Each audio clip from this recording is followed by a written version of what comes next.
Hola mis amigas y amigos, muy pero muy buenas tardes. Me da muchísimo gusto saludarlos una vez más en Noticias desde el Centro. Qué bueno que están con nosotros esta tarde para enterarse de los últimos acontecimientos, tanto internacionales, nacionales, como algunas noticias de los diferentes estados de la República Mexicana.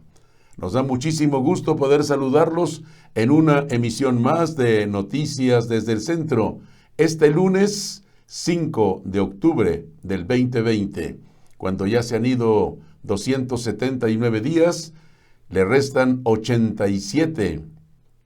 Hoy iniciamos la semana laboral número 41.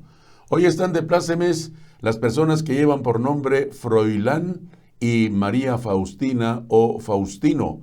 Para usted que hoy celebra su santo, muchas pero muchas felicidades.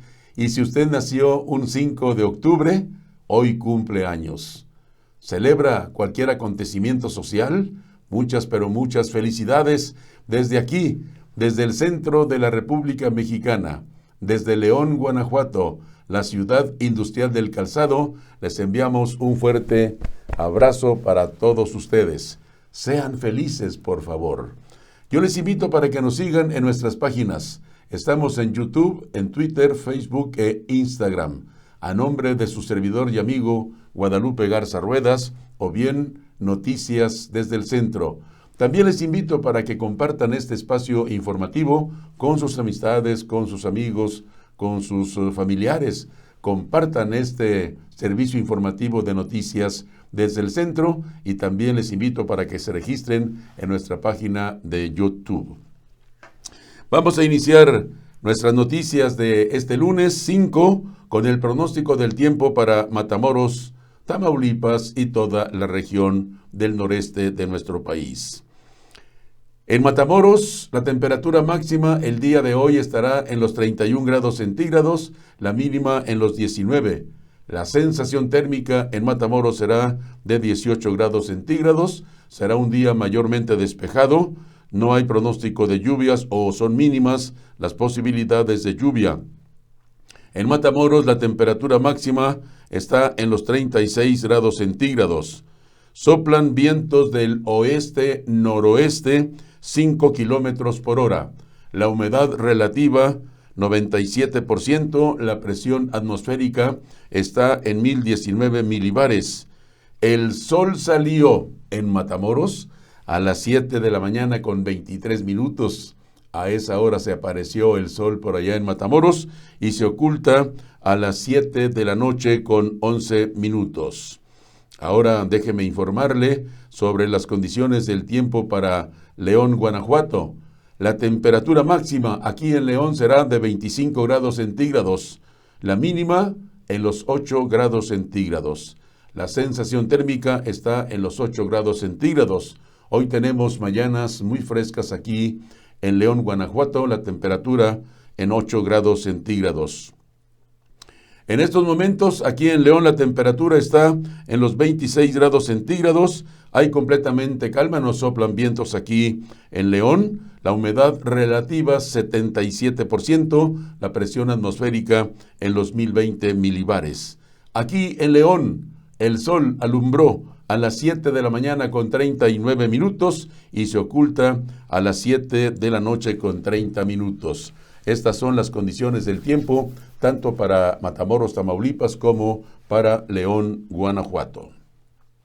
Qué bueno que está con nosotros en Noticias desde el Centro, una nueva forma de informar. Hoy quiero saludar a todos mis amigos que nos acompañan a lo largo y a lo ancho de la República Mexicana y más allá de nuestras fronteras. Saludos a mis amigos en Zacatecas y Aguascalientes. El día de hoy les envío un cordial saludo y también saludo a todos mis amigos que conforman la Fraternidad Internacional de Hombres de Negocios. Para ustedes, un cordial saludo desde aquí, desde León, Guanajuato.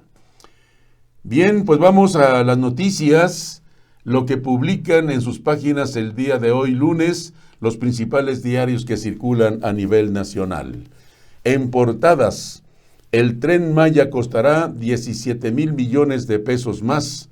Los principales diarios También destacan hoy lunes información sobre deudas de empleados del sector público y sobre el plan de infraestructura que será anunciado. Expansión política dice, las portadas de los principales diarios nacionales destacan este lunes, entre otros temas, que el proyecto del Tren Maya tendrá un costo mayor al originalmente previsto. Además, resaltan las deudas de empleados del sector público con créditos hipotecarios y la presentación del plan de infraestructura. El Universal publica en su edición de hoy, costará 17,000 millones de pesos más el Tren Maya. El Universal lleva como nota principal que el Tren Maya tendrá un costo de 17,000 millones de pesos arriba del originalmente previsto, debido a modificaciones que encarecieron el proyecto. Según el Fonatur, a pesar de esto, la obra sigue siendo rentable, dice el Universal. Por su parte, Reforma publica el día de hoy, lunes, en su edición. Reforma tiene como nota de 8 columnas la preocupación de expertos y legisladores de oposición por la posibilidad de que el presidente López Obrador use con discrecionalidad los recursos que le deje la reforma que busca eliminar 109 fideicomisos. Plantea Trife tumbar elección de Morena, también publica Reforma en su edición de este día. Por su parte, Milenio publica el día de hoy en sus páginas, los superdelegados se alistan para disputar 10 de las 15 gubernaturas. Milenio publica que al menos 10 delegados federales en los estados se preparan porque buscan ser candidatos a igual número de gubernaturas que se disputarán en el próximo 2021. Entre ellos están los casos de Guerrero, Michoacán y Colima, dice Milenio. El Financiero publica, lanzan plan de infraestructura con proyectos empresariales. El Financiero dedica su primera plana al plan de infraestructura que será presentado la mañana de hoy lunes por el gobierno federal y la cúpula del sector privado, publica el Financiero. Y por otra parte, Excelsior dice, créditos ahogan a empleados del Estado. Excelsior advierte que al menos 50,000 empleados públicos, en especial del sector salud y educativo, tienen deudas impagables de créditos hipotecarios del Fobiste, dice Excelsior. Necesitarán de rehabilitación 25,000 recuperados. Por su parte, La Jornada publica hoy lunes, SAT alista auditorías en las industrias automotriz y acerera. La Jornada destaca en primera plana que el Servicio de Administración Tributaria prepara auditorías en ambos sectores industriales. Esto es lo que publican los principales diarios que circulan a nivel nacional. Estas y otras informaciones más podrá usted leer más ampliamente. Está usted en Noticias desde el Centro, una nueva forma de informar. Qué bueno, y muchas gracias porque nos acompañan en nuestra emisión de hoy lunes 5 de octubre del 2020. Confianza de los consumidores registra cuarto mes consecutivo de mejora. La confianza de los consumidores mexicanos registró el pasado septiembre su cuarto mes consecutivo de mejora en comparación mensual de acuerdo con los datos divulgados por el INEGI. El indicador de confianza del consumidor se ubicó en el mes patrio en 35.9 puntos con cifras desestacionalizadas, lo que significó un incremento de 1.1 puntos respecto al mes previo, cuando aumentó 0.6 puntos, dicen las noticias. Sin embargo, en su comparación anual, la confianza de los consumidores hiló 10 meses a la baja, con una disminución de 9.1 puntos. el indicador sigue ubicándose por debajo de los 40 puntos, un nivel que alcanzó y superó por 21 meses consecutivos desde julio del 2018, cuando se dieron a conocer los resultados electorales y cuyo registro máximo se dio en febrero del año anterior con 47.8 puntos. En abril pasado se presentó una caída histórica derivada de la pandemia COVID-19. En este sentido, analistas han comentado que se espera una recuperación el indicador en los siguientes meses en línea con el desconfinamiento, reapertura económica y las noticias de las pruebas de diferentes vacunas. Al interior del reporte del INEGI, elaborado en conjunto con el Banco de México, se observa que los componentes que mostraron una mejora significativa mensual fueron los que se refieren a las expectativas económicas dentro de 12 meses. El componente sobre la situación económica esperada en un año para los miembros del hogar mejoró 2.2 puntos en comparación mensual, mientras que la situación económica del país esperaba incrementos en 1.1 puntos. La percepción de la situación económica actual del país aumentó en 0.8 puntos, en tanto que la percepción de la situación económica actual de los miembros del hogar incrementó 0.4 puntos. El componente que se refiere a las posibilidades de compra de electrodomésticos mejoró en 0.4 puntos, dice la información que publica el día de hoy el diario El Economista. Está usted en Noticias desde el Centro, una nueva forma de informar. Gracias por acompañarnos hoy lunes 5 de octubre. Y en otras noticias de esta tarde, TECMEC dice y dique ante eventual contrarreforma energética.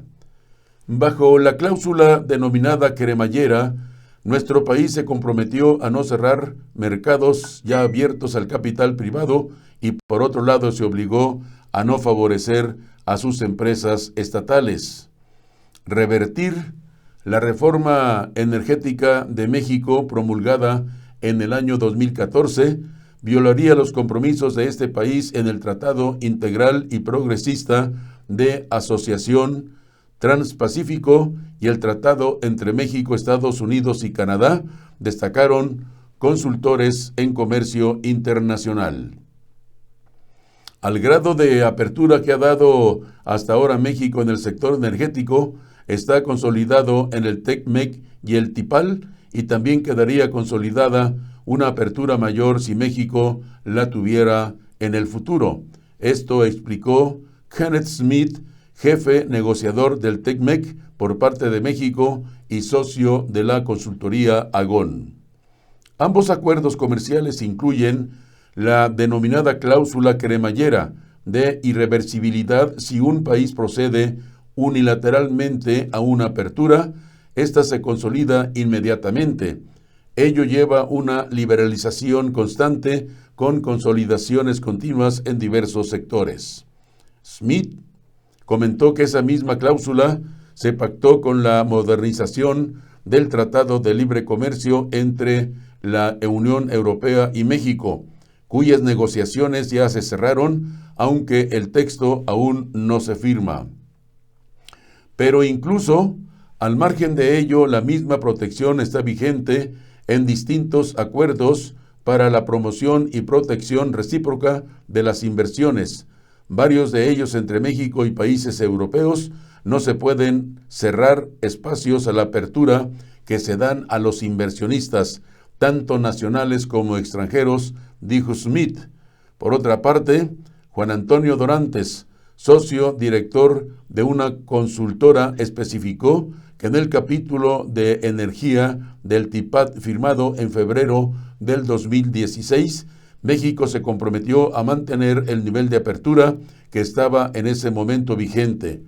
Esto implicó una fotografía a la reforma energética de México, comentó Dorantes, en referencias que el TIPAD reprodujo los compromisos de la legislación mexicana. Del mismo modo, en el capítulo de empresas propiedad del Estado y monopolios designados de TIPAD se impide dar un trato favorable a este tipo de compañías, una disposición que se negoció sobre todo con la intención de dirigirse a naciones como Malasia y Vietnam. El TECMEC se estipula que cualquier ventaja interna relacionada con el comercio internacional y las inversiones se debe extender tanto a Estados Unidos como a Canadá, dijo. Y hablando de otras cosas, Ricardo Anaya y el desafío de aglutinar a la oposición. El retorno del Chico Maravilla a la escena pública podría dar un respiro a la oposición a López Obrador, coinciden expertos, pero también tendrá que superar las acusaciones que hay en su contra. Como decía Maquio, solo está derrotado aquel que ha dejado de luchar, y nosotros, por amor a México, seguiremos en pie de lucha. Fueron las palabras con las que la noche del 1 de julio del 2018, Ricardo Anaya se despedía de su vida política y pública. Luego de 2 años de ausencia, el 21 de septiembre pasado, el panista anunció su regreso a la política, una reaparición que podría resucitar al Partido Acción Nacional y de paso convertir a ese partido en el rostro de la oposición con posibilidades de capitalizar el desencanto con el gobierno de López Obrador. Politólogos consultados por Expansión Política consideran en que el retorno del llamado Chico Maravilla a la escena pública oxigenará la vida política de México y podría ser el personaje que encarne el contrapeso a López Obrador. Su reto es lograr aglutinar a la oposición. El regreso del ex candidato presidencial de 41 años se da justo a 9 meses de que se realicen las elecciones en los que se renovarán 15 gubernaturas y las 500 posiciones en Cámara de Diputados, espacio que se rumora será el objetivo de Anaya.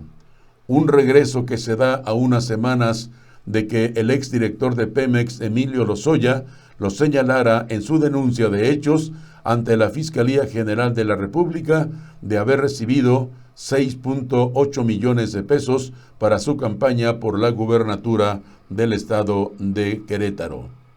Para el politólogo del Instituto Tecnológico de Estudios Superiores de Monterrey, José Fernández Santillán, el regreso de Anaya Cortés es saludable para la vida pública porque expresa a prácticamente 2 años de iniciado su gobierno, Andrés Manuel López Obrador no ha tenido oposición y ello responde a que los partidos quedaron golpeados y derrotados moralmente, partidos como Acción Nacional y el Revolucionario Institucional. Ricardo Anaya es un joven muy carismático que puede desarrollar una política transversal muy necesaria para unir a la oposición frente a un partido hegemónico como lo es el partido Morena. El columnista de Expansión Política, Caleb Ordóñez, coincide en que el regreso del ex candidato presidencial se da en el momento más importante para la oposición. Anaya se presenta justo cuando el movimiento de Frena inspira más carcajadas con una voluntad colectiva para derrocar al actual gobierno. Sabe que es un momento preciso para darle rostro a un sentimiento que comparten cientos de miles de opositores, pero que sigue pálido y desnutrido. Escribió en su artículo de opinión ¿Por qué regresó Ricardo Anaya? Desde el triunfo de López Obrador, la oposición se ha mostrado fragmentada. desdibujada y no ha aprovechado la oportunidad de canalizar el enojo y descontento que comienza a surgir por las decisiones tomadas en lo que va del gobierno de López Obrador. El regreso de Ricardo Anaya significa que quiere crear una oposición porque hoy no la hay. Hay una reacción y tan no hay oposición que el presidente se inventa sus adversarios, refirió Francisco Parra, politólogo del Instituto Tecnológico Autónomo de México. La crisis económica, la pandemia de coronavirus y la inseguridad son el escenario perfecto para que la oposición pudiera ser la voz del descontento de los ciudadanos hacia el gobierno de López Obrador. Sin embargo, no la han aprovechado. No le han hecho mayor daño a López Obrador el factor crisis en México. Sus seguidores creen a pie firme, suceda lo que suceda. ¿Por qué siguen creyendo en él? Porque no tienen otro asidero, porque no ven otra opción, y esa es lo que pueda representar Ricardo Anaya si logra unificar a la oposición y presentarse como una alternativa viable, creíble, frente a López Obrador, como lo hizo Biden frente a Trump, agregó el comentarista político. Para que Anaya Cortés logre ser el rostro de la oposición a López Obrador, tendrá que hacer más que emitir un video semanal y criticar lo hecho por este gobierno, sino proponer soluciones y conectar con los ciudadanos, comenta Fernández Santillán. Otro de los desafíos que ve el académico es recomponer al Partido Acción Nacional, un partido sin liderazgos y amenazado ante el posible surgimiento de México Libre y el activismo de Felipe Calderón. No han logrado rehacerse por su propia culpa, por problemas internos, por las propias divisiones internas, algunas de las cuales ha causado el propio Felipe Calderón, quien al no retomar el control del PAN, decidió salirse y formar su propio partido, México Libre, el cual debilita al sistema de partidos, resalta el politólogo. Anaya, que fue el candidato panista menos votado en la historia de Acción Nacional, con 12.600.000 votos, durante su campaña por la presidencia, enfrentó acusaciones por el delito de lavado de dinero y más recientemente fue implicado por el exdirector de Petróleos Mexicanos en el caso Odebrecht, dicen las noticias políticas de esta tarde.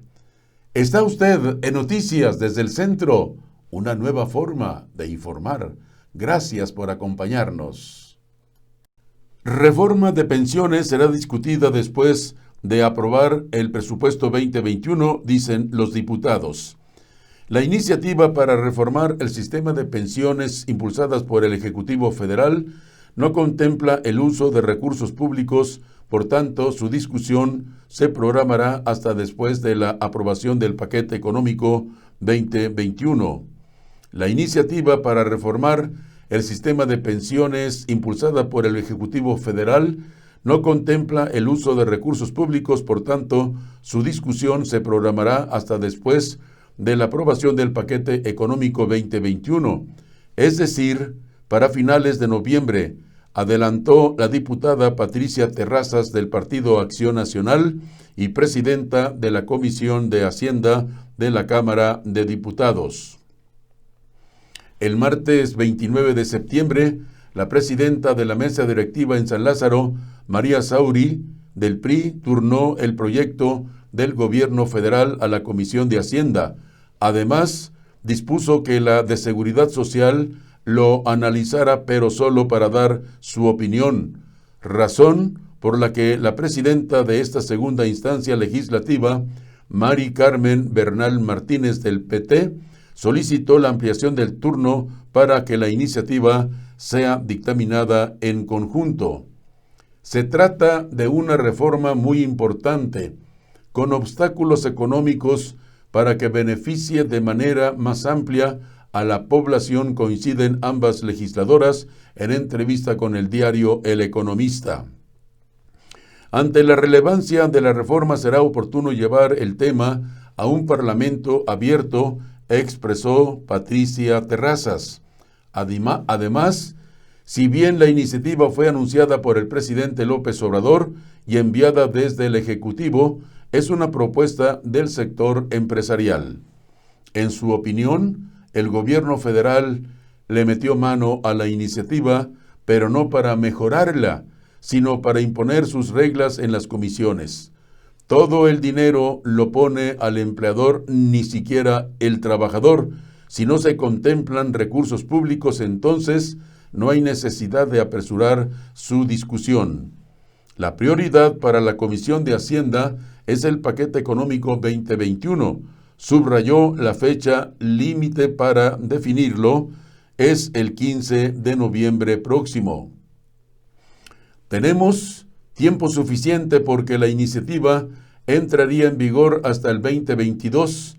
Apresurar su aprobación podría llevarnos a cometer errores. Para evitarlo, aseguró, el proceso legislativo tiene que ir acompañado de un parlamento abierto, con la opinión de personas expertas y donde se escuche a quien construyó esa iniciativa, que es el sector empresarial. No entendemos por qué la mesa directiva no consideró determinante la participación de la Comisión de Seguridad Social, señala la diputada Mari Carmen Bernal. Debimos haber ido en Comisiones Unidas, incluso se debió integrar a la Comisión del Trabajo y Previsión Social. La legisladora del PT envió ya un oficio a la mesa directiva para solicitar la ampliación de la dictaminación y espera recibir una respuesta positiva esta misma semana. La reforma del sistema pensionario es un tema muy importante, enfatizó, y también un asunto de seguridad social, no tan solo económico. Sin embargo, en lo que respecta a este segundo punto, el panorama no es alentador, expresa la diputada petista. La crisis económica a causa de la pandemia de COVID-19 ha cambiado la situación que priva y una mayor aportación patronal son, a su juicio, los puntos más relevantes de la propuesta, así como la disminución de las comisiones que cobran los administradoras de ahorros, que son de las más altas a nivel mundial, agregó. La disminución de las semanas de cotización y una mayor aportación patronal son, a su juicio, los puntos más relevantes de la propuesta, así como la disminución de las comisiones que cobran las administradoras, que son muy altas.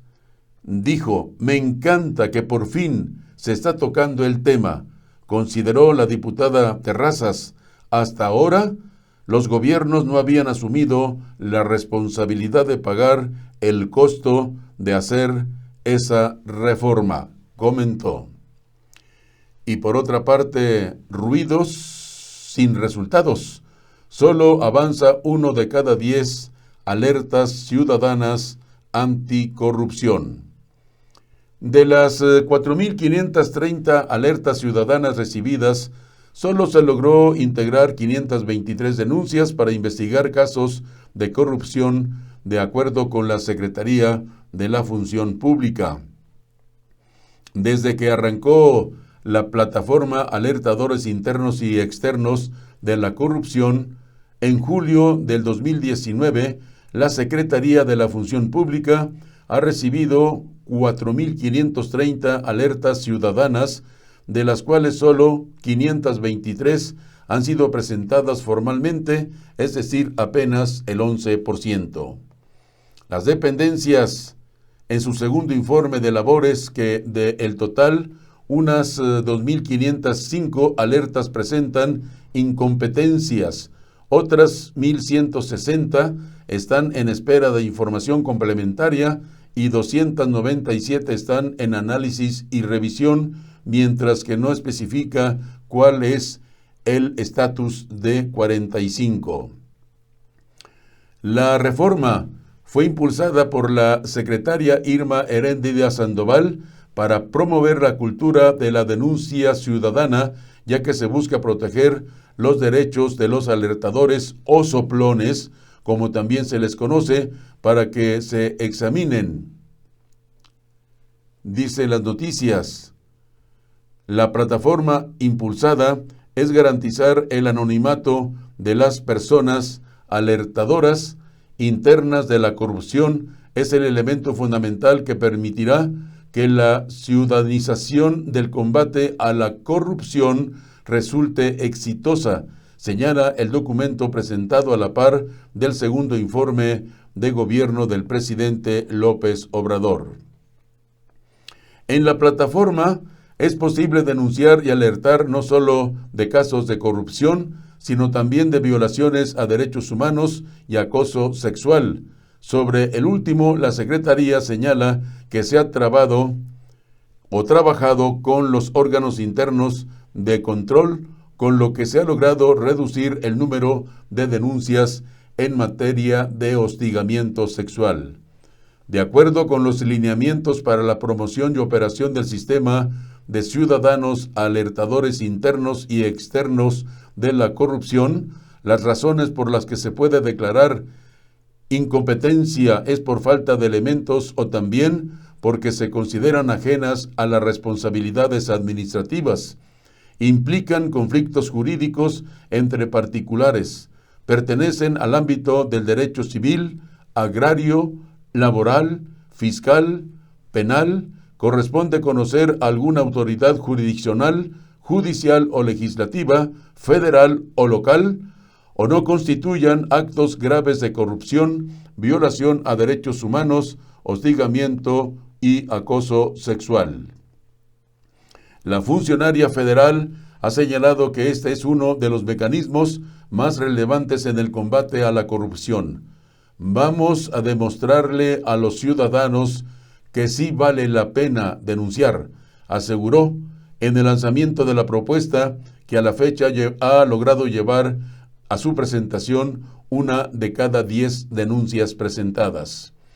Entre las medidas para los denunciantes están la atención psicológica o médica a través de los servicios de asistencia y salud pública, las que permitan que el alentador no sea sancionado ni reciba represalia alguna, asistencia respecto de las acciones legales a su favor en cada caso de alguna represalia, asistencia en los procedimientos de índole laboral o civil que sean seguidos en su contra con motivo de la alerta, entre otras.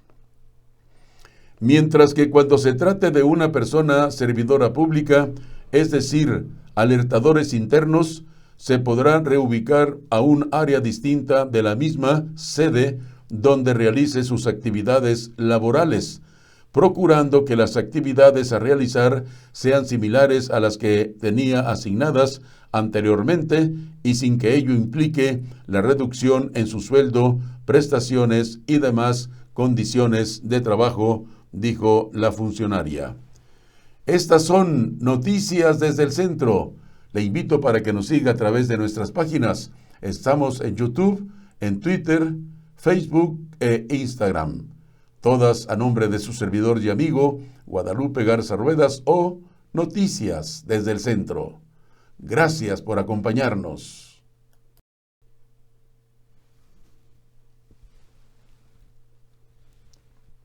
La Organización Mundial de la Salud estima que 10% de la población mundial se ha contagiado de COVID-19.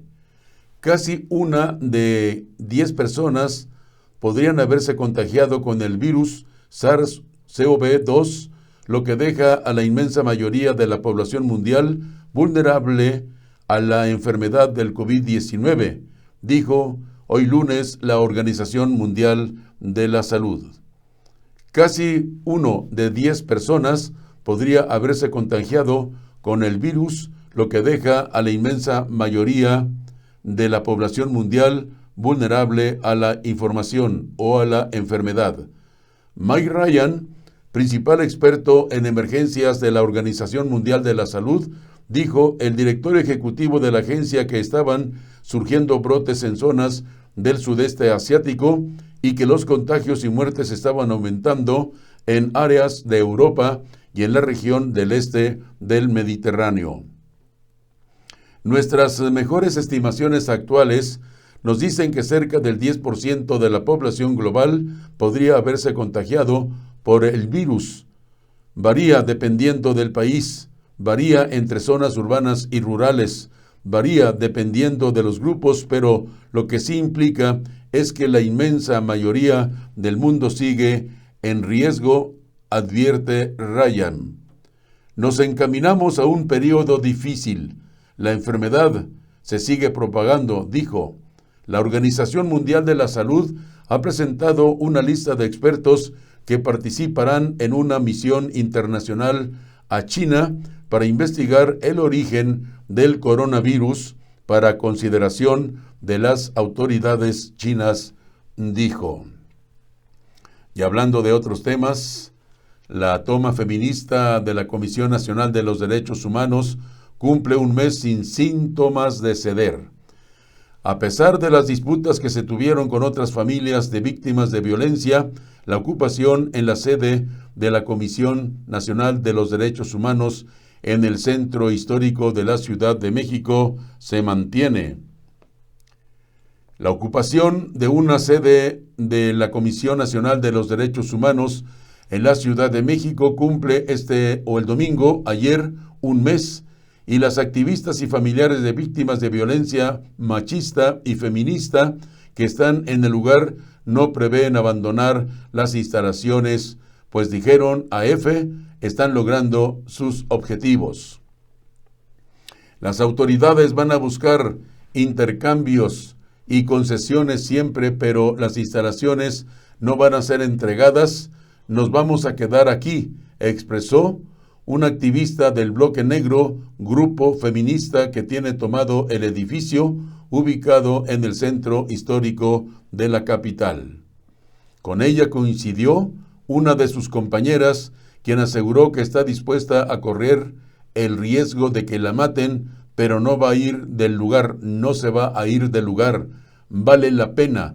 La verdad es que es lo mejor que me ha podido pasar, afirmó. La ocupación del edificio comenzó a principios del mes de septiembre para exigir justicia frente a los crímenes contra mujeres. Esta toma fue criticada por el presidente López Obrador. México registró el año pasado 34.608 homicidios dolosos y 1.012 feminicidios, los datos más elevados desde que hay registros, y cada día son asesinadas 10 mujeres en el país. A pesar de disputas internas y el abandono de la ocupación por parte de una de las líderes, Yesenia Zamudio, cuya hija fue asesinada en el 2016, el edificio continúa tomado. Con danza, música y espectáculos con fuego, las mujeres celebraron el sábado su primer mes viviendo en la sede de la Comisión Nacional de los Derechos Humanos y sacaron a la calle los festejos para que cualquier persona pudiese celebrar con ellas. Para muchas, todavía es difícil asumir que la toma es una realidad y que haya pasado un mes desde que un grupo pequeño de mujeres logró entrar a las instalaciones de esta comisión. Hay veces que me asomo al balcón y pienso que qué honor tengo de pertenecer a esto porque es histórico. Yo veo a la gente que no sabe que estoy aquí y me lo platican y me doy cuenta de la magnitud de lo que estamos haciendo, explicó una de las activistas. Las mujeres recuerdan en que más allá del simbolismo que implica la toma, están logrando sus propósitos. El más importante, lograr funcionar como un refugio de paso y dar asesoría a las mujeres que lo necesitan para remitirlas al especialista pertinente. Esa es la idea. ayudar a víctimas, y la verdad es que sí está funcionando. Está increíble. Además, la gran mayoría no nos conocíamos y ya está formando un hermoso grupo, añadieron. Una residente que se asoma a su ventana y coloca un pañuelo morado cada vez que las mujeres suben a la azotea del lugar, y una señora que vende cigarrillos en la zona y les cocina casi a diario son solo dos muestras de que además cuenta con el apoyo de los vecinos, según relataron. Y esto ha influido para que la policía no haya hecho intentos de desalojo, aunque sí rondan por la zona continuamente, y lo mismo con las autoridades, a las que les piden simplemente que las dejen hacer su labor sin intentar acercar posiciones. Además de funcionar como refugio, las instalaciones acogen cursos y también recogida de ropa y alimentos para quienes los necesiten, dicen las noticias de esta tarde. Son noticias desde el centro, una nueva forma de informar. La tormenta tropical Gama en México, van 6 muertos, más de 3,000 evacuados y cerca de 600,000 personas afectadas. La tormenta tropical Gama dejó al menos 6 muertos y más de 3,600 evacuados a su paso por el sudeste mexicano, donde provocó deslizamientos de tierras, inundaciones de calles y afectaciones en área de zonas turísticas, informaron las autoridades mexicanas. La Coordinación Nacional de Protección del país indicó en un comunicado que entre los fallecidos se encuentran 2 mujeres y 2 niños de una comunidad montañosa del estado de Chiapas, que murieron debido al deslizamiento de una ladera sobre su vivienda. Los otros dos decesos fueron en el estado de Tabasco, donde una persona fue arrastrada por agua y otra, confirmada por este departamento a última hora del 4 de octubre, murió por ahogamiento. Durante todo el fin de semana, la combinación de Gama con frentes fríos provocó lluvias extraordinarias en numerosos puntos de la península de Yucatán y en Chiapas, afectando a más de 1 millón de personas. El estado más golpeado fue Tabasco, donde 3,400 fueron evacuadas a refugios temporales. En Quintana Roo, por donde entró la tormenta, que acoge los principales balnearios turísticos del Caribe mexicano, había poco más de 40,000 turistas, ya que debido a la temporada vacacional y la pandemia, los hoteles de destinos tan populares como Cancún y Cozumel tenían una ocupación en torno de 30%. También hubo diversas inundaciones, caída de árboles y fallas temporales de las comunicaciones con las islas. El Centro Nacional de Huracanes de los Estados Unidos indicó el sábado por la tarde que Gama, que había estado cerca de convertirse en huracán, tenía vientos de 95 kilómetros por hora, 60 millas, y se encontraba justo al norte de la costa norte de la península de Yucatán. Pero las autoridades mexicanas seguían alertando a la población porque el temporal continuaría y así el peligro de deslaves y desbordamientos de ríos. La Comisión Nacional del Agua pronosticaba lluvias puntuales intensas de 75 a 150 milímetros para Campeche, Quintana Roo y el norte de Yucatán, y lluvias fuertes a puntuales muy fuertes de 50 a 75 milímetros para los estados de Chiapas y Tabasco.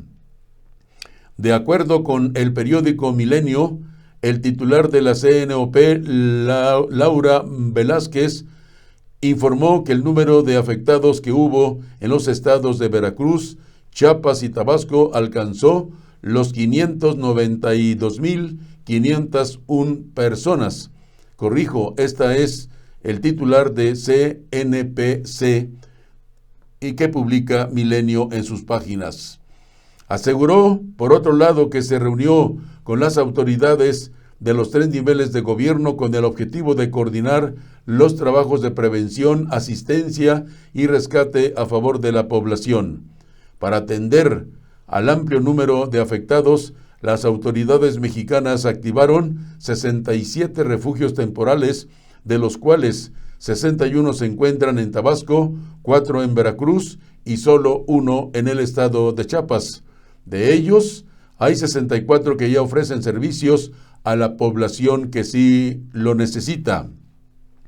Además, se reportaron 11,457 viviendas afectadas y 3 puentes con daños y 147 cortes carreteros, conducto y producto de las fuertes lluvias y ventiscas que se presentaron por la tormenta tropical Gama. La funcionaria pidió a la población que se mantengan pendientes de la información que emitirán las autoridades y agregó que se deben evitar cruzar zonas con corriente de agua como ríos, caminos, carreteras, laderas o pendientes. Mientras tanto, déjeme informarle sobre la conferencia, el desarrollo de la conferencia de esta mañana allá en Palacio. A las 7:20 inicia la conferencia matutina del presidente Andrés Manuel López Obrador. A las 7:25, el mandatario federal adelantó que durante la conferencia matutina se hizo un anuncio importante sobre proyectos de inversión entre el sector público y privado. A las 7:38 de la mañana, Ricardo Sheffield, titular de la Procuraduría Federal del Consumidor, dio a conocer el quién es quién en el precio de los combustibles. A las 7:44 de la mañana, presentaron los avances del Aeropuerto Felipe Ángeles, Refinería de Dos Bocas, Tabasco, Tren Maya, Istmo de Tehuantepec y Tren Interurbano México-Toluca. A las 8 de la mañana con 6 minutos, López Obrador informó que durante agosto se crearon 90,000 empleos, en septiembre cerca de 120,000, por lo que en 2 meses se han recuperado casi 200,000 empleos. A las 8 de la mañana con 18 minutos, Arturo Herrera, titular de Hacienda, informó que de los 39 proyectos del plan de inversión en infraestructura ya se encuentran 7 en ejecución en el Estado de México, Nuevo León, Oaxaca, Tamaulipas, Jalisco y Aguascalientes, con una inversión acumulada de 297,344 millones de pesos. A las 8 de la mañana con 19 minutos, dijo los proyectos de inversión pública y privada por 250,195 millones de pesos en los sectores energético, comunicaciones, transporte y turismo. A las 8:26, el presidente López Obrador y los empresarios firmaron el convenio de inversión de proyectos en infraestructura. A las 8:39, Jorge Nuño Lara, titular de la Unidad de Inversiones de la Secretaría de Hacienda, informó que con el primer paquete de inversión del 2020-2021 se crearán entre 185,000 y 190,000 nuevos empleos. Esto es parte de lo que se dijo en la conferencia mañanera de hoy lunes, allá en la Ciudad de México. En otras noticias de esta tarde, última llamada para México libre. La estrategia de los calderonistas busca debilitar los posibles argumentos del tribunal antes de que se haga pública la resolución para insistir en que Calderón fue víctima de un fallo político del INE. Las operaciones, llamadas, mensajes y cabildeos se han intensificado en los últimos días en el Tribunal Electoral del Poder Judicial de la Federación y entre sus 7 magistrados en vísperas de que se voten en los próximos días las impugnaciones de México Libre en contra de la decisión del INE de negarle el registro como partido político. Hay presiones de todos lados para tratar de influir en una decisión que, sea cual sea su sentido, impactará directamente en las elecciones del 2021. Y si los equilibrios de fuerza son sobre todo en la oposición política al actual gobierno. El viernes pasado, por ejemplo, el presidente de Morena, Alfonso Ramírez Cuéllar, envió un escrito a la Sala Superior del Tribunal en el que solicita que se establezca el impedimento para el magistrado Reyes Rodríguez Mondragón para que no intervenga en la discusión y resolución de los asuntos sobre la organización México Libre, bajo el argumento de que dicho magistrado tiene vínculos políticos directos con el expresidente Felipe Calderón y con su esposa Margarita Zavala, por haber sido colaborador cercano de su exsecretario particular, Roberto Gil Suart.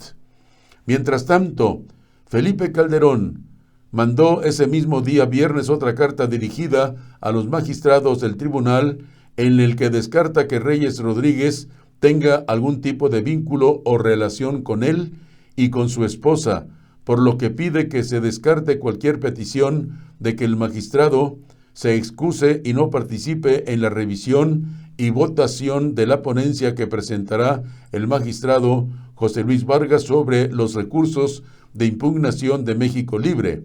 No tengo relación de amistad de ninguna índole, mucho menos íntima.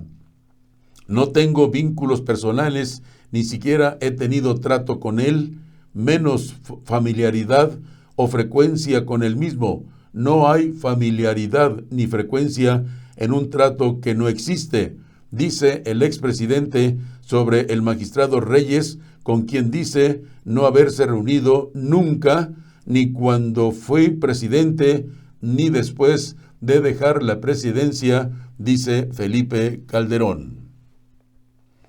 Y por otra parte, tras manifestación, AMLO manda este mensaje a los opositores. No coman ansias, dice AMLO. Luego de la movilización que se vivió el pasado sábado por parte de los integrantes de Frena en la Ciudad de México, el presidente López Obrador afirmó que su gobierno respetará su derecho a la libertad de expresión y pidió a sus opositores no comer ansias. De gira de trabajo por Hermosillo, Sonora, el presidente López Obrador reiteró que la vía pacífica es la forma en que se puedan lograr cambios de fondo en los regímenes. AMLO instó a sus opositores a que esperen a que haya elecciones el próximo año y además seguirse preparando para la revocación de mandato en el 2022. Sin embargo, también dijo que mientras el pueblo lo siga apoyando, continuará gobernando el país. AMLO dice que 70% de los mexicanos lo respaldan. Bueno, eso es lo que dice él. El titular del Ejecutivo Federal manifestó que no tiene la menor duda de que sus opositores desean conservar el régimen de corrupción, de injusticia y de privilegios, pero reiteró que él cuenta con el respaldo del 70% de los mexicanos. Aprovecho para decirles a nuestros opositores que los vamos a respetar siempre, que no habrá represión porque no somos iguales. Nada más lo único que queremos es que se esperen, ya que vienen las elecciones. Podemos resolver nuestras diferencias porque ellos quieren conservar el régimen corrupto de injusticias, de privilegios. De eso no tengo la menor duda. Esas diferencias que tenemos, que son de fondo, se pueden resolver por la vía democrática, con el método democrático. Habrá elecciones el año próximo en junio en todo el país. Luego yo me voy a someter a la revocación de mandato, dijo el presidente López Obrador allá en Hermosillo durante su gira de trabajo. Y en otras noticias de esta tarde, Surge una pregunta: ¿qué es la dexametasona? Medicamento dado a Trump tras enfermar de COVID-19. Tras conocerse hace unos días que el presidente de Estados Unidos, Donald Trump, así como su esposa Melania, se contagiaron de coronavirus COVID-19, se sabe que al mandatario le suministraron el medicamento llamado dexametasona con el fin de combatir esta enfermedad de forma más rápida. La dexametasona es un fármaco de fácil acceso y de bajo costo que se utiliza con frecuencia para combatir una serie de enfermedades inflamatorias. Es un corticoide que se ha mostrado eficaz en algunos casos de coronavirus COVID-19, como ahora en Trump. El pasado mes de septiembre, el organismo regulador de salud en Europa avaló el uso de la dexametasona para tratar a los pacientes gravemente enfermos de coronavirus COVID-19, lo que permitió que el asteroide se convirtiera en el segundo medicamento aprobado de la región para la enfermedad. El médico presidencial en Estados Unidos, Tim Conley, admitió en el Hospital Militar de Walter Reed que el estado del presidente estadounidense se deterioró el pasado viernes en Casablanca y que había necesitado oxígeno suplementario por cerca de una hora. Conley reconoció que no había revelado este incidente el sábado para proyectar una imagen optimista. Por su parte, el jefe del gabinete presidencial, Mark Meadows, dijo a los periodistas que las 24 horas precedentes del mandatario habían sido preocupantes, generando una confusión. Fue así que los médicos decidieron suministrarle a Trump un tercer tratamiento, la dexametasona, además del antiviral Remdesivir y otro medicamento experimental de la empresa Regeneron, que le fueron administrados a partir del viernes. De acuerdo con los últimos reportes del estado de salud del presidente de los Estados Unidos, Trump ya fue dado de alta y se encuentra despachando en la Casa Blanca. Y por otra parte, AMLO y empresarios presentan un ambicioso plan de inversión y se declaran listos para ir juntos. El presidente de México aseguró que el plan con los empresarios va a significar el que haya más inversión para proyectos de infraestructura en el país, en el sector energético y en comunicaciones. Por ello, afirmó, trabajan de manera conjunta el sector público, social y privado, ya que son los tres motores que se requieren para reactivar la economía. El presidente Andrés Manuel López Obrador parece haber zanjado diferencias con una parte importante del sector empresarial y esta mañana apareció con sus representantes en la conferencia mañanera. Anunciaron juntos un ambicioso plan de infraestructura, incluso energético, que de concretarse impulsará empleo, inversión y desarrollo en momentos en los que se necesita más, cuando México y el mundo sufren una crisis inédita. El anuncio es una buena señal. Los empresarios habían pedido dinero otra vez, como en cada crisis, para sortear la caída de la economía, y el jefe de Estado les dijo que no, que esos recursos, los que fueran, serían para los de abajo. Eso los distanció. Ahora, la relación se ha saneado, parece. La economía de México tuvo estos meses dos ingresos inesperados que fortalecieron las finanzas públicas. Los migrantes, uno de ellos.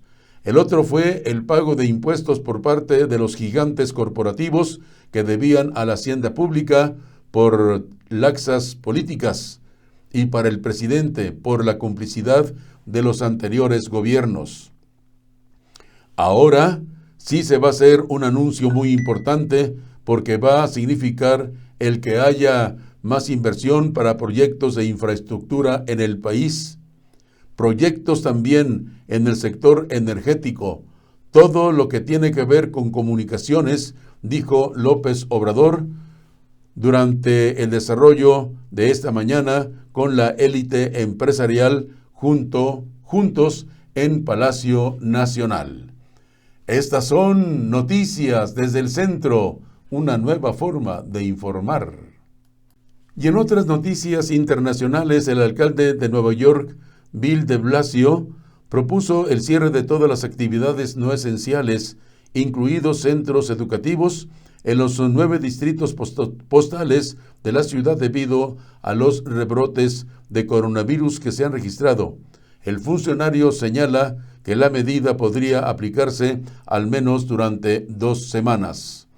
El alcalde de la ciudad de Nueva York, Bill de Blasio, propuso ayer domingo a las autoridades estatales el cierre de toda actividad no esencial, incluidos los centros educativos, en los 9 distritos postales de la urbe donde se han detectado brotes del COVID-19 y en los que el índice de resultados positivos en los análisis se ha mantenido por encima del 3% durante los últimos 7 días.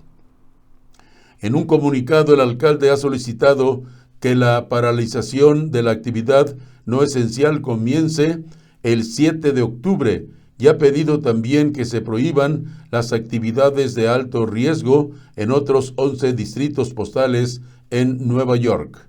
La propuesta del regidor, que necesita la aprobación de gobernador Andrew Cuomo para que pueda hacerse efectiva, plantea, entre otras cosas, que los restaurantes solo puedan ofrecer comida para llevar y servicio a domicilio, y que se cancele el servicio en terrazas y en los comedores interiores. Tras de COVID de Trump, Biden extiende ventaja, dice Reuters. El demócrata Joe Biden logró su ventaja más amplia en un mes en la carrera presidencial desde que Donald Trump dio positivo al COVID-19. Información publicada ayer domingo detalla que la mayoría de los estadounidenses cree que el republicano podría haber evitado la infección si hubiera tomado el virus más en serio, según una encuesta de Reuters. La encuesta de opinión nacional realizada del 2 al 3 de octubre y publicada ayer domingo dio pocos indicios de un gran apoyo al presidente más allá del grupo central de seguidores de Trump, algunos de los cuales se han reunido frente al Centro Médico Militar Walter Reed, donde el mandatario se encontraba internado. Trump ha descartado repetidamente la gravedad de la pandemia y señaló que la enfermedad desaparecería por sí solo. Incluso la semana pasada criticó a Biden por usar un cubrebocas, pese a que el coronavirus ha dejado casi 210,000 muertos en Estados Unidos y obligó a cerrar negocios y escuelas. Entre los adultos que se espera que voten el 3 de noviembre próximo, la encuesta encontró que un 51% respalda a Biden, mientras que un 41% dijo que apoya a Trump.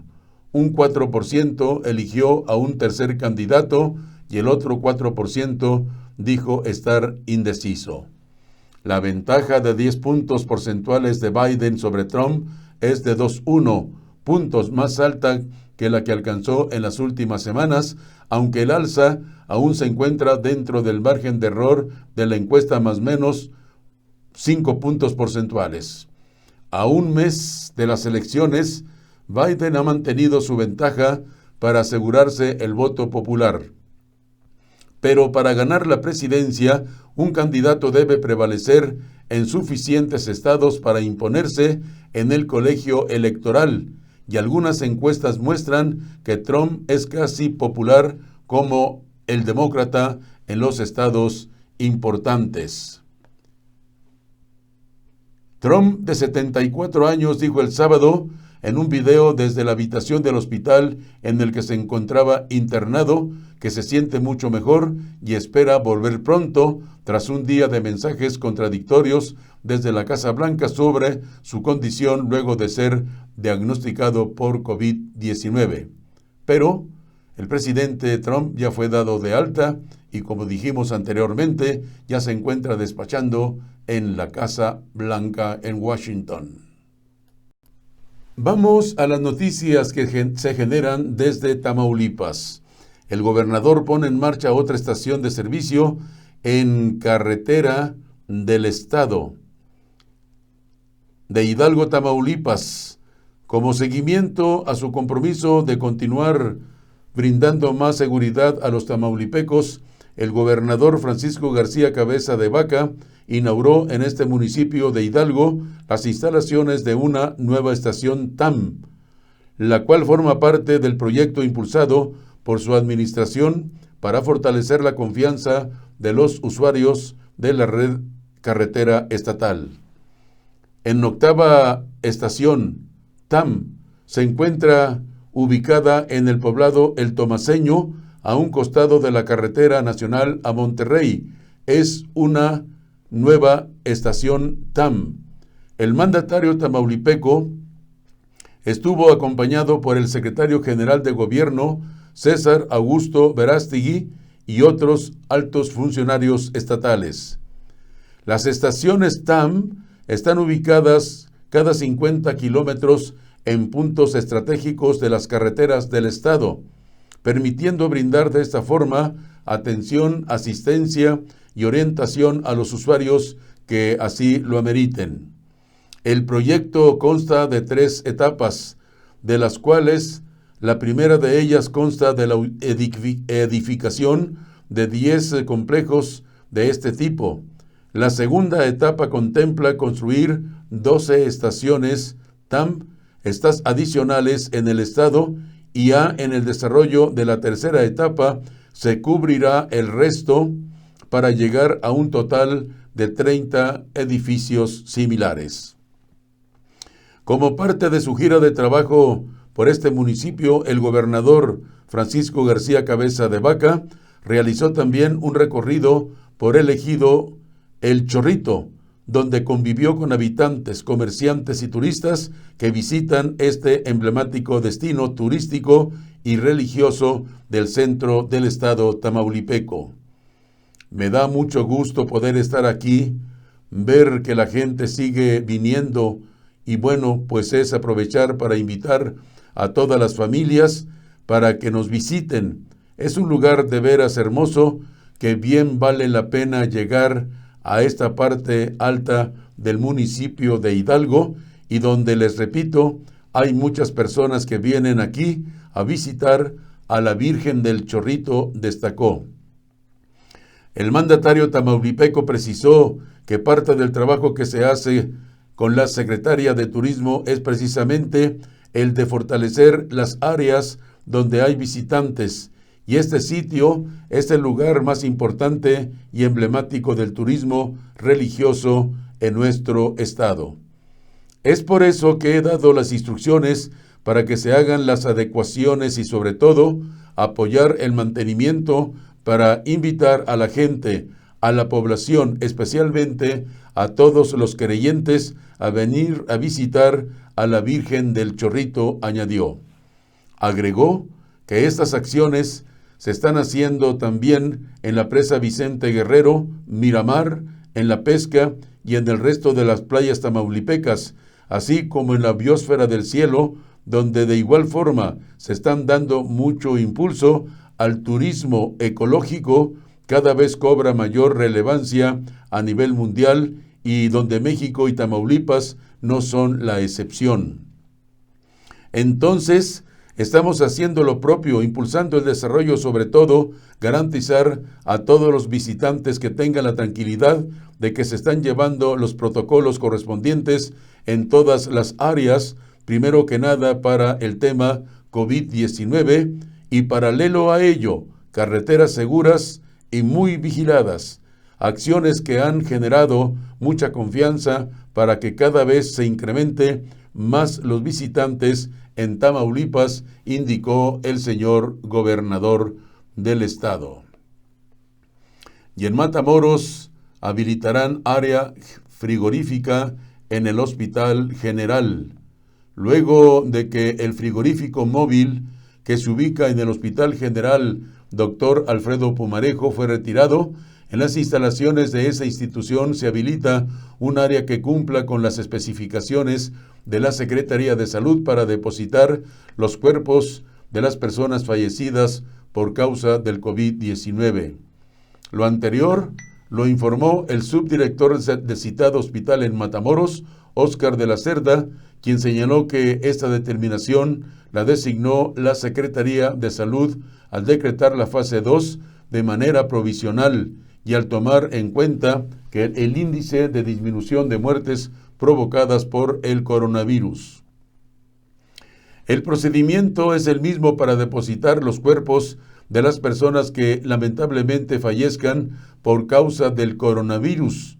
Para ello se habilita actualmente un área que contará con las especificaciones requeridas para mantenerlos y evitar la descomposición en tanto se trasladan a su depósito final, expresó. El entrevistado señaló que es la Secretaría de Salud en el estado la que cuenta con la información completa sobre esta área refrigerada que se ubica en el citado hospital, de manera que en su oportunidad se dará a conocer por la titular Gloria Gamboa. Citó que actualmente el índice de fallecimiento por COVID-19 ha disminuido, aunque no mencionó la cifra por ser de competencia de la Secretaría de Salud a nivel estatal. Gracias a Dios, ya no hay tantos fallecimientos ni tantas personas que nos han estado llegando sin signos vitales al hospital como estuvieron llegando en semanas pasadas, destacó el subdirector de la institución médica. Y hablando de otras cosas, también allá en Tamaulipas, urge que diputados federales traigan más dinero a nuestro estado. Esto fue lo que se dijo el día de ayer durante una conferencia de prensa, que los diputados deben de trabajar para llevar más dinero a las arcas en el estado de Tamaulipas. Estas son noticias desde el centro, una nueva forma de informar. Esta es la información que se genera aquí en el estado de Guanajuato, este lunes 5 de octubre del 2020. En Guanajuato suman 43,532 casos confirmados de COVID-19, 2,393 se encuentran bajo investigación, mientras que ya son 59,035 los casos descartados. Y por otra parte, 38,479 son los casos recuperados del padecimiento, que por otra parte, 2,877 casos los decesos en la entidad guanajuatense, y es como sigue. En Abasolo 26, Acámbaro 29, a Paseo el Alto 12, a Paseo el Grande 31, Celaya 274, Comonfort 20, Cortázar 62, Cuerámaro 9, Doctor Mora 7, Dolores Hidalgo 51, Guanajuato Capital 81, Guanímaro 9, Irapuato 293, Jaral del Progreso 13, Jerécuaro 7, León 1031, Manuel Doblado 15, Moroleón 17, Ocampo 12, Pénjamo 48, Pueblo Nuevo 1, Purísima del Rincón 22, Romita 35, Salamanca 166, Salvatierra 47, San Diego de la Unión 7, San Felipe 30, San Francisco del Rincón 62, San José de Iturbide 20, San Luis de la Paz 59, San Miguel de Allende 32, Juventino Rosas 41, Santiago Marabatío 5, Silao 163, Tarimoro 6, Tierra Blanca 4, Uriangato 17, Valle de Santiago 48, Victoria 3, Villagrán 36, Jichú 3 y Yuriria 19. Esto de acuerdo a la información proporcionada por la Secretaría de Salud a través de su página oficial coronavirus.guanajuato.gov.mx. Esta información y otra podrá usted consultarlas más ampliamente en esta página que le di a conocer. Y por otra parte, se compromete López Santillana con la juventud leonesa. Afirma que el deporte es la posibilidad para recuperar la tranquilidad en el municipio. Dijo el alcalde. El alcalde Héctor López Santillana se comprometió con la juventud leonesa, de la cual dijo, no estira la mano, sino que la levanta, y señaló que el deporte es la posibilidad de que su gobierno ve para recuperar la tranquilidad en el municipio. López Santillana afirmó que esta administración apoya a los talentos deportivos para que alcancen todas sus metas e inspiren a nuestros niños, sobre todo a quienes nacieron en un entorno difícil y necesitan el ejemplo que los motive a no quedarse anclados en la marginación, en la pobreza o en las adicciones. El deporte es la posibilidad de ser mejores, de construir comunidad y recuperar la tranquilidad de nuestro León, y no descansaremos hasta lograrlo, señaló el alcalde. En el mensaje de honores a la bandera, el presidente municipal mencionó que estamos comprometidos a trabajar como todos los días para que nuestros jóvenes sean campeones en el partido de la vida. Nuestra política pública de atención a ellos va mucho más allá de verlos como simples beneficiarios que estiran la mano para pedir dinero. Recordó que 60 personas de esta población integran consejos consultivos y directivos y destacó la continuidad del programa Lobo para brindar herramientas que mejoren el futuro de los integrantes de bandas y con el arte urbano que engalana los murales de nuestra ciudad. Agregó que recuperaremos espacios públicos gracias al involucramiento de jóvenes artistas y a la rehabilitación de deportivas y mini deportivas en las colonias que más lo necesitan. Expresó que en su gobierno impulsamos la educación con miles de becas educativas, de transporte, así como espacios físicos y virtuales donde podrán seguir preparándose con el programa León Joven por el mundo para que vivan una experiencia de voluntariado internacional. En León queremos que nuestros jóvenes se preparen para que sean competitivos dentro y fuera de México en el deporte, en la ciencia, en los negocios o en lo que ellos decidan, finalizó diciendo el presidente de aquí de León, Héctor López Santillán. Estas son noticias desde el centro, una nueva forma de informar. Déjeme decirle que aquí en Guanajuato solo reabrirán 85% de bares, el resto no resistió, dicen las noticias.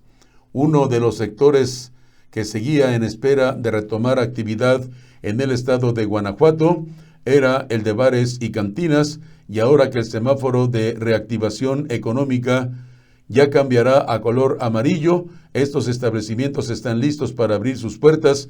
Sin embargo, solo el 85% del gremio reanudará las actividades. El presidente de Bares y Cantinas en el estado de Guanajuato, Javier Quiroga, comentó que lamentablemente no todos los agremiados al sector estarán regresando a la actividad, pues de 2.200 o de 1.200 bares y cantinas registrados, cerca de 300 no estarán retomando actividad. De ellos, al menos 22 son de aquí, de León. No todos pudimos soportar estos 6 meses sin ningún tipo de ingreso. De esos 1.200 estaríamos hablando que 300 ya no estarán en condiciones de aperturar, lamentablemente, dijo. Resaltó que el principal motivo por el que no pudieron regresar fue por el hecho de no contar con los recursos económicos para equipar el negocio con los protocolos de sanidad y otros por no poder solventar los gastos de operación. También dijo que se ha hecho un esfuerzo adicional por reactivar el sector, ya que la economía para los bares y cantinas no fue buena durante todo el tiempo de inactividad, por lo que ahora, con este tipo de situación, el retomar actividades resulta muy difícil, dijo. Estamos llegando ya a la parte final de Noticias desde el Centro. Muchísimas gracias por habernos acompañado en nuestra emisión de este lunes 5 de octubre del 2020. Yo les invito para que nos sigan en nuestras páginas. Estamos en YouTube, en Twitter, en Facebook e Instagram. A nombre de su servidor y amigo Guadalupe Garza Ruedas o Noticias desde el Centro, también les invito para que compartan estas y otras noticias y les den clic a me gusta. También no dejen de inscribirse o suscribirse en nuestra página de YouTube. Mucho, pero mucho se los voy a agradecer. Gracias, como siempre, por habernos acompañado y no dejo pasar desapercibida las recomendaciones de todos los días. Que no salgan a la calle sin su cubrebocas. Que guarden la sana distancia. Que no vayan a lugares donde hayan muchas personas porque existe la posibilidad de contraer el coronavirus. Lavarse las manos continuamente con agua y con mucho jabón. Si tienen por ahí en casa gel, utilícenlo. También es importante porque es evitar contraer el coronavirus. Si usted se protege, le aseguro que protege a su familia. Cumpla con las instrucciones que nos dan las autoridades de la Secretaría de Salud. Cuidémonos todos. El coronavirus sigue vigente. Gracias, muchísimas gracias por haber estado con nosotros. Yo los invito para que nos acompañen de lunes a viernes a las 14 horas, 2 de la tarde, tiempo del centro. Los espero el día de mañana, ya martes 6 de octubre del 2020. Muchísimas gracias, que tengan y pasen una feliz tarde. Les saluda su amigo y servidor, Guadalupe Garza Ruedas. Hasta mañana.